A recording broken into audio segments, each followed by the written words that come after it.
Have you ever wondered why being a good person often feels like an invitation for others to walk over you? Why those who speak softly and act kindly seem to be overlooked, while the ones who set firm limits, even with a hint of coldness, seem to command attention and respect? It's not your imagination. It's a pattern embedded deep within human psychology. Niccolo Machiavelli, centuries ago, exposed a hard truth most people still avoid. The world doesn't respect intentions. It respects power. Not brute force, but the quiet authority of those who know their worth and dare to defend it. This isn't about cruelty or manipulation. It's about understanding the game beneath the surface, the unwritten rules that govern relationships, influence, and self-worth.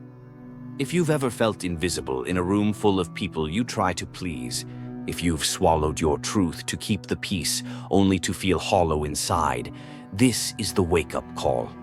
This video is not about becoming feared in the way tyrants are. It's about embodying a presence that doesn't require explanation.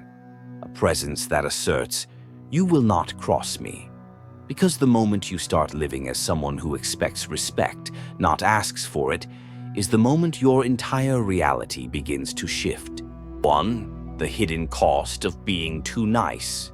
Most people are taught from an early age that kindness is a virtue, and that the more generous, agreeable, and accommodating you are, the more respect you will earn. But reality tells a different story, one that many only learn after years of being overlooked, dismissed, or exploited. The uncomfortable truth is this: kindness without strength is misinterpreted as weakness. It's not that people consciously choose to disrespect someone for being good. It's that human nature is wired to assess boundaries. When there are none, people push. When responses are passive or overly soft, people assume they have permission to keep taking. You may not be aware of it, but the way you show up, how you speak, how you hold your space, how quickly you say yes when you mean no, sends signals to others. And those signals, subtle as they are, can either inspire respect or invite overreach. Think about how often you've said yes just to keep things peaceful. Think about the times you've brushed off someone's disrespect to not make it a big deal. Each of those moments chips away at how others see you, and even more importantly, how you see yourself. You don't need to be cruel to be respected, but you do need to stop confusing approval with value. When your main goal in interactions is to be liked, you lower your defenses and increase your vulnerability. The person who avoids conflict at all costs doesn't come across as virtuous. They appear uncertain. And uncertainty is rarely respected. Machiavelli was not advocating for malice when he wrote about the power of fear. He was pointing to something more nuanced, that people naturally gravitate towards strength. Not loudness, not aggression, but inner certainty, the kind of presence that doesn't try to be accepted because it doesn't question its own worth. So, what's the alternative to the cycle of silent tolerance? It's to recognize that your kindness must be backed by a willingness to withdraw it, that your empathy must be coupled with self-preservation. Because if your generosity has no limit, it will be treated as an open door, one that leads not to admiration but to emotional erosion. If you've ever found yourself asking why people don't appreciate how much you do for them, it may be time to ask a different question. What boundaries have you failed to draw? Because respect doesn't come from what you give, it comes from what you refuse to surrender. 2. Why good intentions aren't enough. It's a difficult pill to swallow, but good intentions do not guarantee good outcomes. In fact, many who aim to do the right thing end up being the most mistreated, not because their values are wrong, but because their approach is incomplete. There's a major flaw in the belief that acting kindly ensures reciprocal treatment. In a perfect world, perhaps that would be true. But in the world we live in, people often test others not based on their moral standing, but based on the strength of their stance. When someone consistently prioritizes others at their own expense, they may be seen as admirable at first, but eventually they're taken for granted. You might be praised for your patience, for your understanding, for always being available. But the truth is, these qualities are only respected when they are accompanied by discernment. Give too much without boundary, and what you offer turns from a gift into a liability, something expected, even demanded. Psychology reveals this in the dynamics of emotional dependency. The more someone associates their identity with being helpful, agreeable, or indispensable, the more they lose sight of where others end and they begin. They become entangled in relationships where their value is conditional on what they provide, not who they are. Machiavelli understood the peril of relying on goodwill to maintain order. In leadership, as in personal life, the affection of others is unstable. It wavers with circumstances, with convenience, with self-interest. You may be cherished today for making sacrifices, but what happens when you stop, when you draw a line? Suddenly, the appreciation evaporates, and what's left is resentment or abandonment. The harsh reality is this: people don't respect your goodness. They respect your ability to say no. They respect your capacity to walk away. They may appreciate your kindness, but only if they sense it comes with conditions. Conditions that, if crossed, carry consequences. So, what can you do? You must start distinguishing between being kind and being pliable, between being generous and being submissive. Your good heart should not come at the cost of your dignity. You don't have to become cold to be respected, but you do have to stop explaining your worth to people who benefit from your silence. The goal is not to shut people out, it's to stop inviting the wrong ones in. Because no matter how pure your intentions, if you do not defend them with clarity, they will be drowned by the noise of those who feel entitled to your peace. 3. Strength in silence, power in boundaries. We often assume that to command respect, we must raise our voices, argue back, assert dominance through volume or force. But the most powerful people rarely do any of that. Their presence alone communicates enough. True authority doesn't rely on shouting. It rests in silence. Not the kind of silence that avoids conflict, but the kind that refuses to beg for understanding.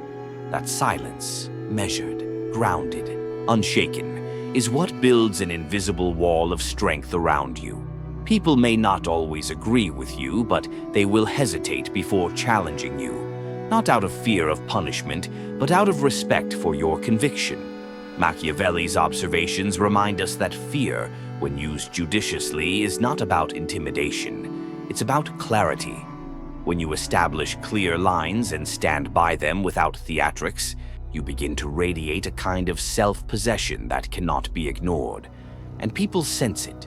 It alters how they speak to you, how they treat you, even how they think about you. Consider this. The person who sets a clear boundary without over-explaining it is not being rude. They are being strategic. The one who steps back from a toxic dynamic without drama is not weak. They are showing strength. And the person who says no without apology is not selfish. They are simply unwilling to betray themselves. But here's the key: consistency. One firm stance is not enough. You must build a reputation for holding your ground. Because once people realize that your boundaries are not negotiable, they stop testing them. You stop having to assert yourself constantly because the expectations are already clear. This kind of presence doesn't develop overnight. It comes from a series of decisions, small but deliberate. Choosing not to justify yourself to someone who only wants control. Choosing to end a conversation that drains your energy. Choosing to leave a room where your value is questioned. These are the moments where personal power is forged. You don't need to be loud to be respected. You need to be unwavering. You don't need to intimidate to protect your peace. You need to be unavailable to those who treat it lightly. And when you begin to operate this way, something remarkable happens. People start to shift around you. The ones who once spoke over you begin to listen. The ones who used to take advantage of your patience start treading carefully. You don't have to demand respect anymore. It becomes the natural response to who you've become. 4. The silent collapse of self-respect. Disrespect doesn't arrive suddenly. It seeps in quietly, through moments you dismissed, words you ignored, and actions you excused. Over time, it becomes a pattern, not because others are always malicious, but because you trained them, often unknowingly, that you would tolerate it. One of the most dangerous forms of disrespect is self-inflicted. It begins with compromise, not the kind that builds bridges, but the kind that eats away at your identity. You silence your thoughts to keep the peace. You suppress your feelings to avoid seeming dramatic. You downplay your needs because you don't want to be seen as difficult. What starts as kindness turns into self-erasure. Psychologists call this self-abandonment, the slow, unnoticed process of neglecting your own emotional truth in the name of external harmony. You become so focused on being understood, accepted, or validated that you lose touch with your instincts. You override discomfort with rationalizations. You tolerate what hurts, hoping that patience will eventually be rewarded. But here's the harsh reality. When you sacrifice your self-respect to earn someone else's approval, you lose both. Machiavelli might have called this a strategic failure, not because he lacked empathy, but because he understood a brutal principle. Perception is reality. If you consistently treat yourself as secondary, others will follow suit. If you hesitate to assert your needs, those needs become invisible. And in a world governed by perception, invisibility is synonymous with irrelevance. Reclaiming your self-respect begins with noticing where you've been complicit in your own neglect. Where have you said yes with clenched teeth? Where have you stayed silent when your voice was needed? These moments are not just personal. They shape the narrative others build around you. Rebuilding respect doesn't mean becoming combative. It means becoming clear. Clear about what you will no longer tolerate. Clear about what you need. Clear about the price of access to your time, energy, and presence. And perhaps most importantly, you must make peace with the reality that not everyone will respond well to your boundaries. Some will be offended, some will leave. Let them. Because if your respect for yourself costs you their approval, it was never real respect to begin with. Your dignity is not negotiable. And the moment you begin treating it that way, you stop inviting disrespect into your life. 5. Machiavellian clarity in a foggy world. Niccolo Machiavelli has long been misunderstood. To many, he represents cold manipulation, a ruthless lust for control. But those who've truly studied his work know better. Machiavelli wasn't advocating cruelty. He was describing reality. Not how the world should be, but how it is. He saw the fragility of human loyalty. He understood that people often serve their interests first and sentiment second. That doesn't make people inherently bad. It makes them human. And if you ignore this truth, you leave yourself exposed to the very forces you pretend don't exist. In your own life, you've likely seen it play out. You go above and beyond for someone. You make concessions, forgive quickly, accommodate without question. But the moment you express a need or say something they don't like, they recoil.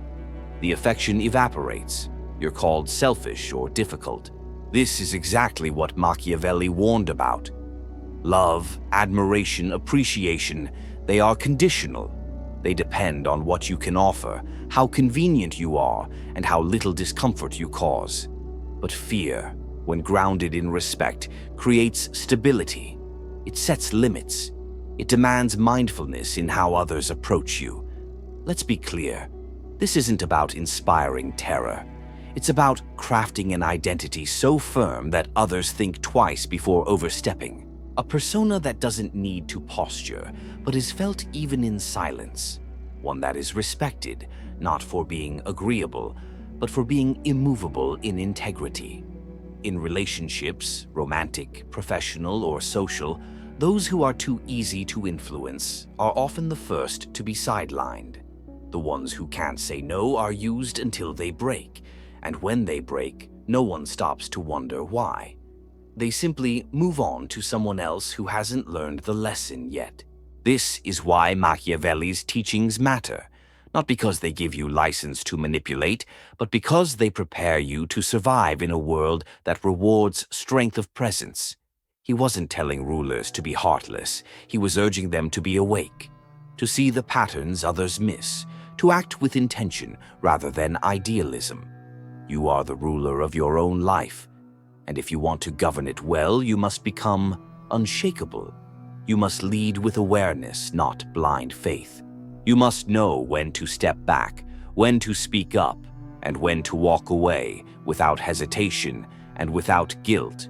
The fog of modern life, filled with passive expectations and emotional games, demands Machiavellian clarity, not cynicism, not manipulation, just unfiltered vision.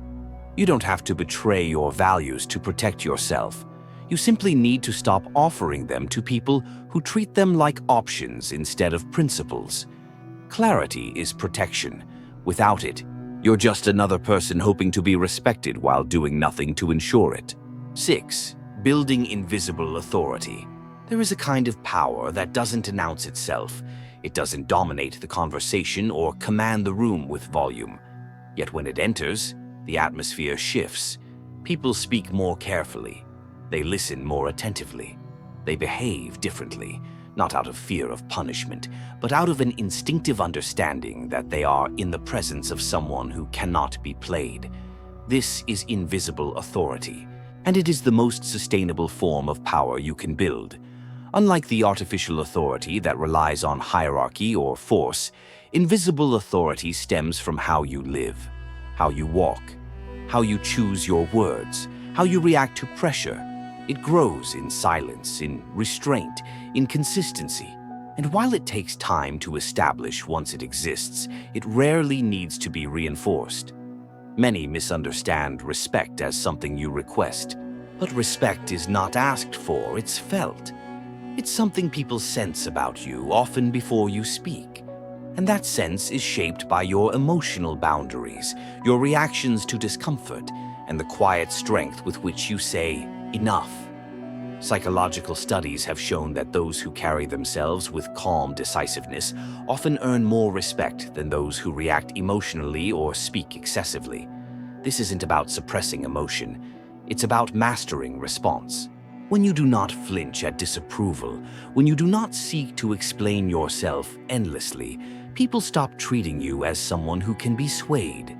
Invisible authority is not built through confrontation, but through consistency, through showing again and again that your limits are not theoretical, that your time is not up for casual consumption, that your values are not negotiable for the sake of temporary comfort.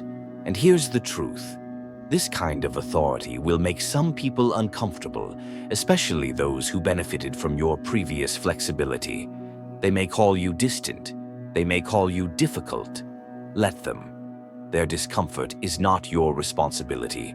Their reaction is only a reflection of their inability to exploit you any longer. Building authority is not about being untouchable.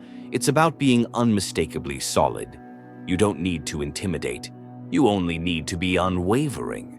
And when your presence alone communicates that you are not to be taken lightly, you no longer need to fight to be respected. Respect arrives before the conversation begins. 7. Respect starts when you stop needing approval. Many people confuse being respected with being liked. They believe that if they stay agreeable, avoid conflict, and say yes often enough, others will value them more. But this rarely works. In fact, the more you depend on approval, the less respect you tend to receive. Respect doesn't come from being easy to get along with. It comes from being clear on your boundaries, even if that means not everyone agrees with you. Machiavelli understood this well. He knew that relying on affection was risky because people's opinions change. But when others sense that you are grounded, that you won't bend just to be accepted, they think twice before testing you. The real shift happens when you stop fearing rejection. You begin to act from a place of self-trust, not emotional dependence. People can feel that. They recognize that your no means something, that your silence isn't weakness. It's a message. I will not tolerate disrespect. This kind of presence doesn't need explanation. It doesn't require confrontation. It simply shows in how you carry yourself, in the way you leave situations that don't serve you, and in your willingness to be misunderstood rather than betrayed. You don't need to be cruel to earn respect, but you do need to stop trying to please everyone. The moment you let go of that need is the moment others start seeing you differently. And yes, some people will walk away, but what remains will be stronger, more honest, and far more fulfilling.